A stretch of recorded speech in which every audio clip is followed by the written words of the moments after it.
Kannur Anjarakandy dental college വിദ്യാർത്ഥി നിതിൻ രാജിന്റെ മരണത്തിൽ പ്രിൻസിപ്പലിന്റെ മുറിയിൽ നിന്നുള്ള കൂടുതൽ CCTV ദൃശ്യങ്ങൾ പുറത്തുവന്ന വാർത്തയിലേക്കാണ്. നിതിന്റെ മുന്നിൽ വെച്ച് കുടുംബത്തെ പ്രിൻസിപ്പൽ ഫോൺ ചെയ്തു. മുറിയിലുണ്ടായിരുന്ന മറ്റൊരു അധ്യാപികയും നിതിനെ ശകാരിക്കുന്ന ദൃശ്യങ്ങളുണ്ട്. അജീഷ് കുമാർ വിവരങ്ങൾ വെച്ചിരുന്നു. അജീഷ്, ആപ്പിൽ ഏതോ അധ്യാപികയെ വിളിച്ചു എന്ന് പറഞ്ഞിട്ടാണ് 1, 2, 3, 4, 5 വിദ്വാന്മാർ ചേർന്നിരുന്ന ഒരു കുട്ടിയെ വിളിച്ച് അവിടെ നിർത്തി വാക്ശകാരം ഈ പറയുന്ന കാര്യങ്ങളൊക്കെ അല്ലേ? ഹാഷ്മി, എന്തായാലും അതിന്റെ ദൃശ്യങ്ങളാണ് ഇപ്പോൾ പുറത്ത് വന്നിരിക്കുന്നത്. അതായത് ഈ പ്രിൻസിപ്പലിന്റെ മുറിയിലേക്ക് നിതിനെ ആദ്യം വിളിച്ചു വരുത്തിയപ്പോൾ പ്രിൻസിപ്പലിനെ കൂടാതെ 4 പേര് കൂടി ഉണ്ടായിരുന്നു. അതിലൊന്ന് ഈ അധ്യാപിക അയച്ചുള്ള പരാതിക്കാരി അയച്ചുള്ള ലതാ ശശിധരനാണ്. ഒരു വൈസ് പ്രിൻസിപ്പളാണ് ഫൈസൽ. മറ്റു 2 പേരുടെ പേര് അറിയില്ല.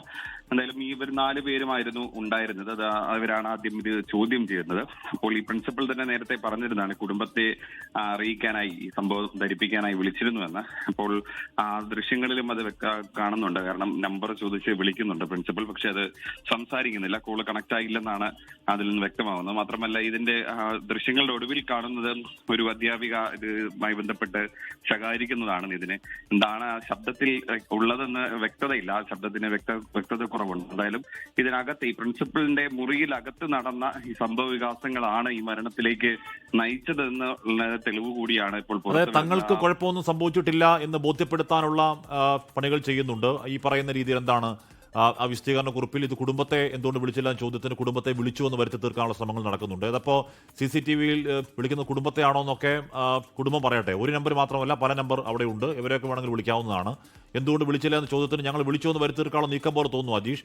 ഇതൊക്കെ പറയുമ്പോഴും ആ കോളേജിൽ ഈ അധ്യാപകർ കുട്ടികളോട് കാണിക്കുന്ന അങ്ങേയറ്റത്തെ ക്രൂരത, ഈ പറയുന്ന വിളിക്കുന്ന വൃത്തികെട്ട വർത്താനങ്ങൾ, ഈ പറയുന്ന അവരുടെ സ്വപ്നങ്ങളെ കെടുത്തിക്കളയുന്ന രീതിയിൽ, അടിച്ചില്ലാതായി കളയുന്ന രീതിയിലുള്ള തോന്നിവാസങ്ങൾ, ഇതിനെപ്പറ്റി ഒന്നും ഈ മാനേജ്മെന്റ് എന്തെങ്കിലും ഒരു വാക്ക് പറയാനുണ്ടോ ഈ PR പണി നടത്തുമ്പോഴും അവർക്ക്? അജീഷ്, ഇതുവരെയ്ക്കും ആ തരത്തിൽ ഒരു വിശദീകരണവും നൽകിയിട്ടില്ല. കാരണം ഇത് 1, 2 വിദ്യാർത്ഥികളല്ല അവിടുത്തെ പല അധ്യാപകരുടെയും പെരുമാറ്റത്തെക്കുറിച്ച് പരാതി പറഞ്ഞിട്ടുള്ളത്. അത് ഇപ്പോൾ പഠിക്കുന്ന വിദ്യാർത്ഥികൾ ഉൾപ്പെടെ, അവിടെ നിന്ന് പഠിച്ചിറങ്ങിയ വിദ്യാർത്ഥികൾ ഉൾപ്പെടെ, അതായത് 2010ലെയും 2014ലെയും അതിനുശേഷമുള്ള പല ബാച്ചുകളിലും അവിടെ നിന്ന് പഠിച്ചിറങ്ങിയ വിദ്യാർത്ഥികൾ അടക്കം ഇപ്പോൾ ജോലി ചെയ്യുന്ന, പ്രൊഫഷണലായി ഡോക്ടറായി ജോലി ചെയ്യുന്നവരടക്കം അവിടുത്തെ അധ്യാപകരുടെ പെരുമാറ്റത്തെക്കുറിച്ച്, ഈ ഡോക്ടർ റാമിന്റെയും ഇപ്പം തന്നെ ഈ ഹാഷിം അലി എന്ന് പറയുന്ന അധ്യാപകന്റെ അടക്കം പെരുമാറ്റത്തെക്കുറിച്ച് നമ്മളോട് പരാതി പറഞ്ഞിരുന്നു. നമ്മൾ ചിലത് ലൈവായി കാണിക്കുകയും ചെയ്തു അവരുടെ പ്രതികരണങ്ങൾ.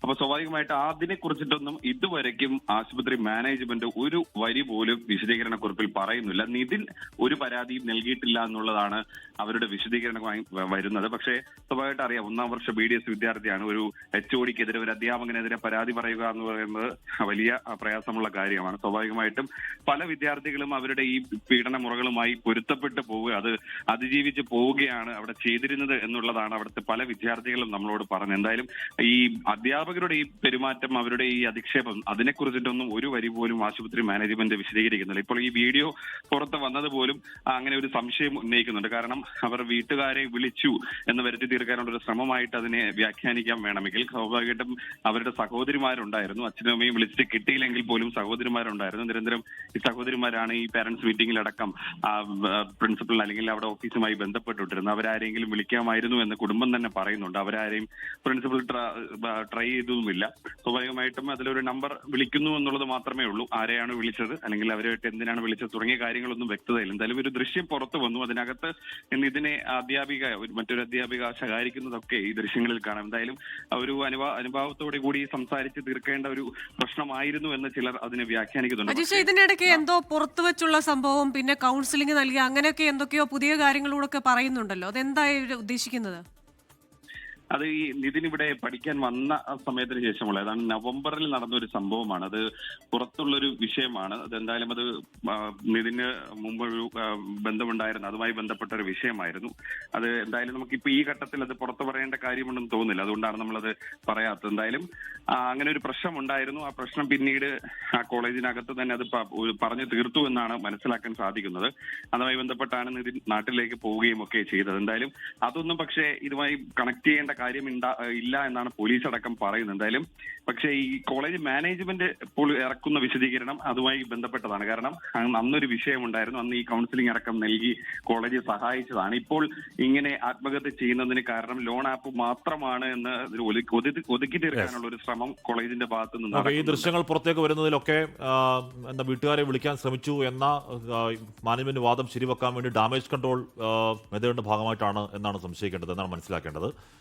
അല്ലെങ്കിൽ ഇപ്പോൾ കോളേജിലെ വീട്ടുകാർ ചോദിക്കാത്ത CCTV ദൃശ്യങ്ങൾ മാധ്യമങ്ങളിൽ കോളേജ് കിട്ടുന്നുണ്ടെങ്കിൽ അങ്ങനെ ഉദ്ദേശമുണ്ട്. മാത്രമല്ല ആ വിശദീകരണക്കുറിപ്പിലൂടെ ഇത് ലോൺ ആപ്പ് മാത്രമാണ് എന്ന് പറയുന്നുണ്ട്. ഇക്കാലം അത്രയും ഈ കുട്ടികൾ പറഞ്ഞ, നിതിൻ തന്നെ വീട്ടിൽ പറഞ്ഞ ഈ പറയുന്ന അധ്യാപകരുടെ കൊടിയ അധിക്ഷേപങ്ങളെ പറ്റി ഒരു വാക്ക്, അല്ലെങ്കിൽ അത് പരിശോധിക്കുമെന്നോ അല്ലെങ്കിൽ ഈ പ്രതികരണം പറഞ്ഞ കുട്ടികളെ ഉപദ്രവിക്കില്ലെന്നോ ഒരൊറ്റ വാക്കെങ്കിലും ആ വിശദീകരണക്കുറിപ്പിൽ ഉണ്ടായിരുന്നെങ്കിൽ മനസ്സിലാക്കാമായിരുന്നു. അതൊന്നും ഉണ്ടാവാതെ പൂർണ്ണമായി കോളേജിനെ സേവ് ചെയ്യാനുള്ള വിശദീകരണ നീക്കങ്ങളും അവർ നടത്തുകയാണ്. പോലീസ് ആ വഴിക്ക് തന്നെയാണ് പോകുന്നത് എന്ന സംശയം വീട്ടുകാർക്കുണ്ട്. നമുക്കെന്തായാലും അത് കാത്തിരുന്ന് കാണാം. പിന്നെ ഈ കോളേജിന് പുറത്തുണ്ടായ സംഭവം എന്നൊക്കെ പറയും, നമ്മൾ നേരത്തെ പൂക്കോട്ടെ സിദ്ധാർത്ഥന്റെ കാര്യത്തിൽ കണ്ടതാണ്. മരിച്ചുപോയവനെ കുറ്റക്കാരനാക്കാനുള്ള ഗൂഢമായ നീചമായ നീക്കങ്ങൾ പല കോണുകളിൽ ഉണ്ടായി നമ്മൾ കണ്ടതാണ്. അപ്പോൾ ആ നീക്കങ്ങളുടെ ഭാഗമായി മാത്രമേ PR പ്രൊപ്പഗണ്ടയുടെ ഭാഗമായി മാത്രമേ അതിനെയും കാണാൻ കഴിയുകയുള്ളൂ. അതൊക്കെ വെറുതെ പറയുന്നതാണ്, അങ്ങനെയൊന്നുമില്ല. എന്തായാലും അന്വേഷണം ശരിയായ വഴിയിൽ പോകും എന്ന വീട്ടുകാരുടെ പ്രതീക്ഷയ്ക്ക് പിന്നെയും മങ്ങലേൽക്കുന്ന നീക്കങ്ങൾ ഈ ദിവസം പുറത്തേക്ക് വരികയാണ്. മാത്രമല്ല, ഏത് വിദ്യാഭ്യാസ സ്ഥാപനങ്ങളാണ് കുട്ടിയെ ഒറ്റയ്ക്ക് നിർത്തിയതിന് ഇത്തരത്തിലുള്ള കൂട്ടവിചാരണകൾ ഉണ്ടാകാറുണ്ട്. അതില്ലാതിരിക്കുന്നതാണ് നല്ല. വ്യക്തിപരമായി വിളിച്ച് സംസാരിക്കാവുന്ന കാര്യങ്ങളേ ഉള്ളൂ പലതും.